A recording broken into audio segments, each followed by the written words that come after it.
पत्थर की कीमत। एक हीरा व्यापारी था जो हीरे का बहुत बड़ा विशेषज्ञ माना जाता था, किंतु गंभीर बीमारी के चलते अल्प आयु में ही उसकी मृत्यु हो गई।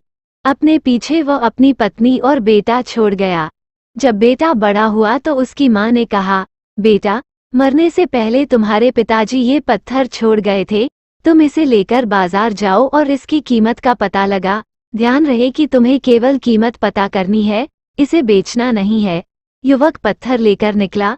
सबसे पहले उसे एक सब्जी बेचने वाली महिला मिली। अम्मा, तुम इस पत्थर के बदले मुझे क्या दे सकती हो? युवक ने पूछा।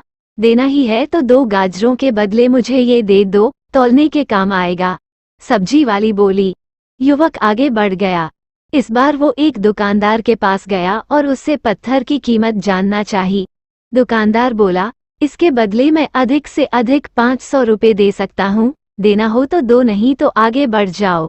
युवक इस बार एक सुनार के पास गया। सुनार ने पत्थर के बदले 20,000 देने की बात की।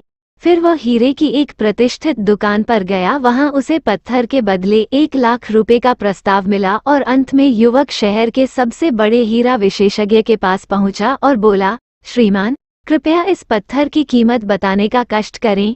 विशेषज्ञ ने ध्यान से पत्थर का निरीक्षण किया और आश्चर्य से युवक की तरफ देखते हुए बोला, ये तो एक अमूल्य हीरा है, करोड़ों रुपए देकर भी ऐसा हीरा मिलना मुश्किल है। मित्रों, यदि हम गहराई से सोचें तो ऐसा ही मूल्यवान हमारा मानव जीवन भी है। यह अलग बात है कि हम में से बहुत से लोग इसकी कीमत नहीं जानते और सब्जी बेचने वाली महिला की तरह इसे मामूली समझा तुच्छ कामों में लगा देते हैं। आइए हम प्रार्थना करें कि ईश्वर हमें इस मूल्यवान जीवन को समझने की सद्बुद्धि दे और हम हीरे के विशेषज्ञ की तरह इस जीवन का मूल्य आंक सकें।